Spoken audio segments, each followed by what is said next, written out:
हाय मालिक साहब, आप कैसे हैं? तायरा साहबा मैं बिल्कुल ठीक हूँ। अच्छा, अभी हम एक दुकान के सामने खड़े हुए हैं। आपको पता है कौन सी एक दुकान है? मेरे ख्याल में ये मिठाई की दुकान है। जी जी, इसका नाम है दाओ श्यांग चुन। वो एक चीनी रिवायती मिठाइयों का खास दुकान है जी, और तो बहुत पुरानी है। बहुत पुरानी है और नया साल शुरू होने वाला है, तो हम अपने दोस्तों के लिए जो यहाँ बीजिंग में हैं कुछ ख़रीदारी करते हैं, ज़रूर। क्योंकि पाकिस्तान में भी ये रवायत है जब नया साल होता है या कोई खुशी का मौका होता है, जैसे ईद हो, शादी हो या कोई और खुशी का मौका हो, तो हम मिठाई की दुकान पर जाते हैं और मिठाइयाँ ख़रीदते हैं। ज़रूर। तो आज हम चीनी मिठाइयाँ लेंगे। वो देखिए, ये एक बहुत बड़ी दुकान। बड़ी दुकान है जी। और ये तो आप देखिए, वाह, इसमें तो काफ़ी ज़्यादा मिठाइयाँ हैं और कुछ मिठाइयाँ ऐसी लग रही हैं जैसे पाकिस्तान से मिलती जुलती हैं। मेरे तो सच है क्योंकि मुझे पता है पाकिस्तानी लोग मिठाइयाँ बहुत पसंद करते हैं। बहुत पसंद करते हैं। और ये देखें, ये खुली हुई पड़ी हुई हैं। अच्छा, ये तो वाह। कोशिश के लिए आप ट्राई कर सकेंगे। ये देखें, ये पाकिस्तान में ऐसे ही है जैसे मरुंडा होता है। मरुंदा। यस, और इसके ऊपर मेवा लगा हुआ है और जो बाकी ड्राई फ्रूट है वो लगा हुआ है। अच्छा, ये बहुत खस्ता क्रिस्पी होता है इसका और बच्चे बहुत शौक से खाते हैं। अब यानी तो आप बजे से आज तक तो आप ही खाते रहते हैं ना? यस, जब हमारे मैं चीनी लोगों के लिए भी इस तरह है। मैं लेकिन- भी बचपन से ये खाने लगी। वाह, लेकिन चीन में मैंने सुना है कि जो सुना क्या, मैंने आजमाया भी है कि ज़्यादा मीठा नहीं होता। जी हाँ क्योंकि मुझे पता है पाकिस्तानी मिठाई बहुत मीठा, इंतहा मीठा है। आप मिठाई। कोशिश कीजिए। और ये जो है मैं बचपन में बहुत शौक से खाता था। इसके अंदर अखरोट होते थे, ड्राई फ्रूट होता था। जी और हाँ। सुबह नाश्ते में मेरी पसंदीदा खुराक ये या रस, पाकिस्तान में रस बहुत ज़्यादा होता रस। है। यस, ये या रस मैं बहुत शौक से खाता था।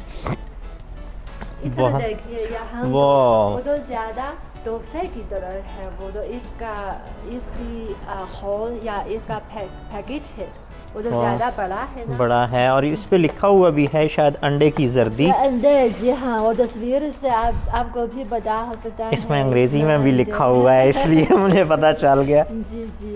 और ऊपर देखिए, वो तो रिवायती पैकेज चीनी, है। वाह, लेकिन ये है वो तो क्या? शुगर फ्री है। ये शुगर तो- फ्री है। जी जी, ये तो शुगर है, वो तो रिवायती शुगर नहीं है, वो तो ज़्यादा शुगर है। चीन की जो सबसे ख़ास बात मुझे लगी है वो यहाँ जो पैकिंग है, पैकिंग किसी भी प्रोडक्ट की, वो पैकिंग इतनी खूबसूरत करते हैं कि उस जो चीज़ की कीमत होती है उससे ज़्यादा महंगी उसकी पैकिंग होती है। जी हाँ, वो दोनों तो शायद वो तो अपनी अपनी कीमत है, वो तो पैकिंग अपनी कीमत है। लेकिन आपको पता है पाकिस्तान के बारे में जो बाहर लोग रहते हैं, एक कहावत है कि पाकिस्तान की अगर कोई 1 अरब की चीज़ होगी वो लगेगी कि ये 1 करोड़ की है, क्योंकि पैकिंग बहुत अच्छी नहीं होती है। लेकिन अगर बाहर की कोई चीज़ 1 करोड़ की होगी तो वो प्रेजेंट करेंगे जबकि 1 अरब की है। वाह। तो हमें पैकिंग बेहतर करने की पैकिंग बहुत ज़रूरत है। चलें, ये मैं जी, पकड़ लेता ये हूँ। अच्छा तोहफा है और ये तो ज़िंदगी में, रोज़मर्रा ज़िंदगी में अच्छा तोहफा अच्छा तोहफा है। इन दोनों में फ़र्क क्या है? है। किस इन ये दोनों- और ये ये मेरे ख्याल में वो तो इसमें खुश्क मेवे है, मुख्तलिफ है। इसमें तो ज़्यादा फल है, फल फल के हैं। खुशबू। और ये हम तो ज़्यादा दाम है या दाल है। दाल है, तो ये जी, जी। फल वाला मैं ये लूँगा। फल वाला है। वाह, ये फल वाले मैं 2 लूँगा। खास तौर पर वो बच्ची के लिए है, बच्ची नॉर्मल के लिए। बच्ची के लिए। और तो कोई चीज़ ऐसी नहीं है। आप क्या लेंगी तारा साहब यहाँ से? तो क्योंकि तो हर रोज़ हम नाश्ते में या स्नैक्स में तो ज़्यादा स्नैक्स खाते हैं, इसलिए तो मैं शायद इस खरीदती। अगर हम आप देखिए ये 2 पैकेट है मुख्तलिफ है, ये तो नाश्ते के लिए भी ठीक है। हम जरा आपको क्या आप जानते हैं वो किस तरह बनाए जाते हैं ये सब? नहीं। तो हम देखें वाह, इसके पीछे है वो कारखाना है, कारखाना इसी के पीछे। तो ये बहुत ही यूनिक तजर्बा होगा अगर हम देखें कि इसको बनाने का तरीका क्या है, क्योंकि पाकिस्तान में तो मैंने देखा हुआ है। इधर जाकर देखते हैं कि ये जो हकीकत में है कितना मुश्किल काम है या आसान काम है। अच्छा, कैसे बनाते हैं हम देखें। चलें।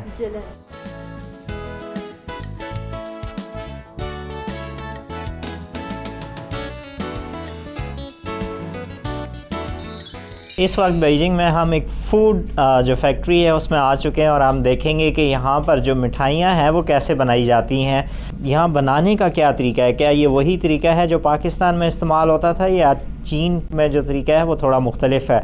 हम आपको दिखाएंगे, हमारे साथ रहिए और अभी हम आपको अंदर लिए चलते हैं।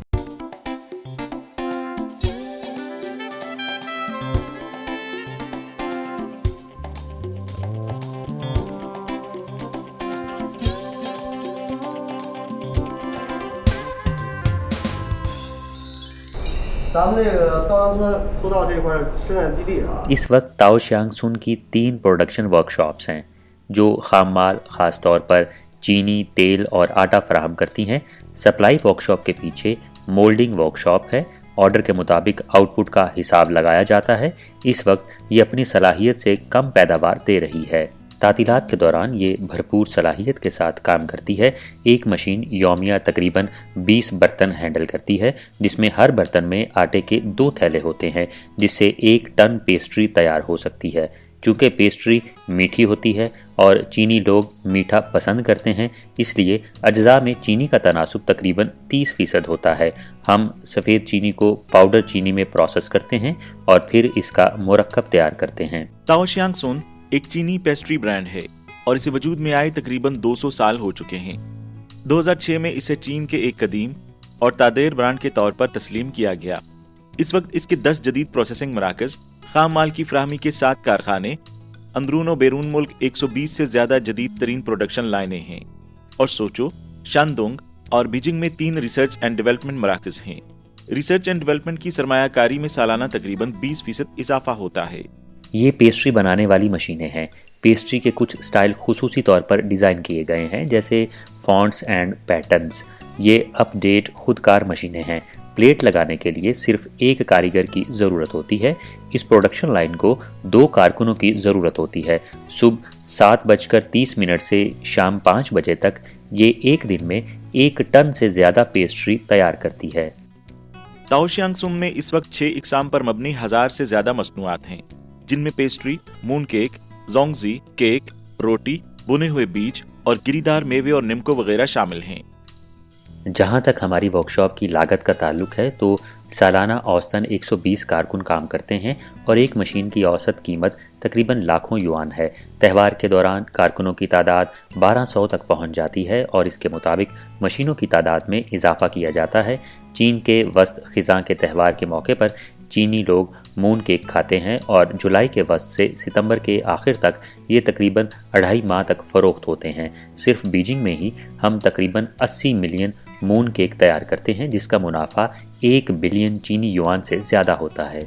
अब ताओशियांगसुन ने इंटरनेट प्लस हिकमत अमली अपना ली है और ई कामर्स डिवीजन कायम किया है। फ़रोख्त के हुजम के लिहाज से ये मुसलसल 5 सालों से बड़े ई कामर्स प्लेटफॉर्म्स जैसे कि टी माल और छंगदोंग JD.com पर सरे फहरिस्त है और मुसलसल 3 साल इसकी शरह नमू 30% से ज्यादा रही है। ये अवन बेकिंग वर्कशॉप है जो कि एक मुतहिद असेंबली लाइन के साथ मैकेनाइज भी है। चीनी लोग अंडे पसंद करते हैं, इसलिए यहाँ अंडा लगाने के लिए एक खुदकार आला शामिल किया गया है। इसकी लागत लाखों युआन है। बेकिंग के बाद ठंडा होने पर ये पैकेजिंग वर्कशॉप में जाता है। पेस्ट्री तैयार होने के बाद कारकुन इसे मुंतकिल करने के लिए एक चम्मचनुमा औजार की मदद लेता है और ये खुद ब खुद पैकेजिंग के हिस्से में दाखिल हो जाता है। पैकेजिंग का आला 2019 में नस्ब किया गया था। माजी में यहाँ बहुत हुजूम होता था और कारकर्दगी भी ज़्यादा अच्छी ना थी, अब काफ़ी बेहतर है। मालिक साहब अभी हम यहाँ खड़े हुए आपके पास, आपको पता है ये यहाँ का बहुत मशहूर बेकर है मा शिफू। मा शिफू आज हम एक किस्म का केक बनाने सिखाएंगे। वाह, शेषे माश लाशर। एक खास केक है, इस पर एक लफ्ज़ चीनी लफ्ज़ लिखा हुआ है। जब जगह जगह त्योहार के मौके पर आप देख सकते हैं खुशकिस्मती। वाह, चलें शुरू करते हैं। कितनी किस्म का बटर इस्तेमाल हुआ है? कितनी किस्म का बटर इस्तेमाल हुआ?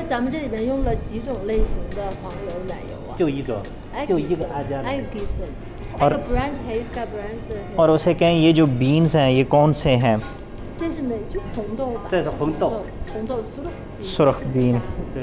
तो ये कितने ग्राम कोई तोल कर करते हैं या अंदाजे से करते हैं? क्या ये तोलते हैं कि हर एक में कितने ग्राम बीन्स होने चाहिए या अंदाज़ा से? 他说这个是咱们每一个都有一个固定的重量称重的对呢。对，大概多重的？咱们连皮带馅一共是50克。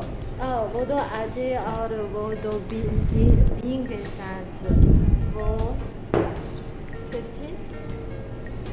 50 ग्राम। grams।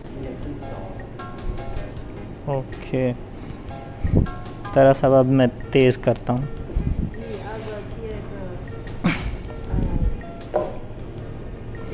ये देखें, मैं ख़ुद बनाने जा रहा हूँ तायरा साहबा। और सबसे पहले ये मैंने आटा लिया है, इसको मैं गोल करूँगा। इसको मैं गोल करने के बाद नहीं ठीक है।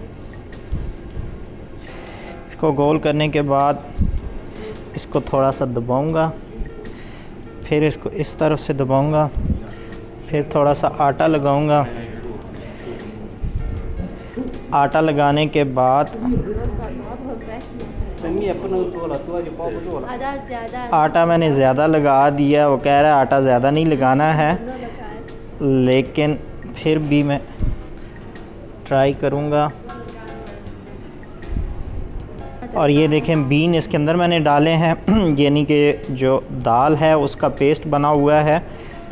और ये लोबिया दाल है, बुनियादी तौर पर लोबिया दाल का पेस्ट बना हुआ है। इसको इसके अंदर डालकर इसको ऊपर से मैं बंद करूँगा और फिर मैं इसको फिर वही गोल करूँगा। इसने मुझे मना किया कि आटा ज़्यादा नहीं लगाना है, लेकिन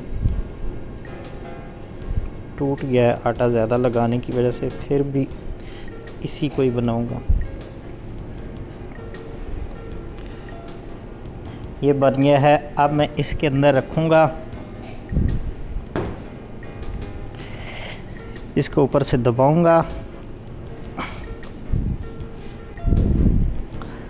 और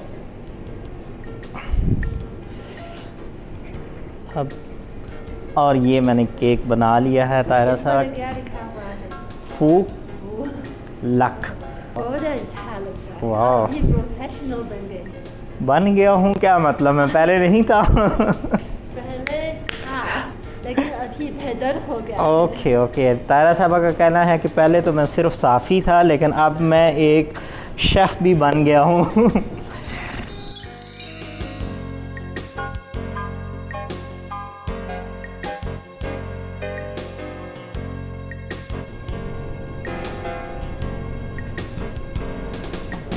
बहुत लजीज है। हाय मालिक साहिब, आपको आज कैसा लगा है? मुतमईन है? बहुत ही शानदार दिन था। सबसे पहले हम आए, हमने देखा चीनी जो मिठाइयाँ हैं, और मैंने शॉपिंग भी की, आपको पता है। और उसके बाद हमने बनाने का तरीका देखा, वहाँ फैक्ट्री के अंदर गए कि पैकिंग कैसे होती है, वहाँ लोग काम कैसे कर रहे हैं, और ख़ुद भी हम दोनों ने ट्राई किया। तो ये यूनिक तजर्बा था, और ये तजर्बा मैंने पहली बार इधर आकर किया है, तो मुझे बहुत अच्छा लगा है और बहुत ही शानदार है। और हमने ये जो शॉपिंग की, अब मुझे यकीन हो गया कि ये बहुत ही साफ़, शफ़ाफ़, और जो चीज़ें हैं वो बहुत मेयारी हैं, इनकी क्वालिटी बहुत अच्छी है। तो मुझे बहुत अच्छा लगा है। उम्मीद है आप लोगों को भी अच्छा लगा होगा। और तायरा साहब, आपको कैसा लगा?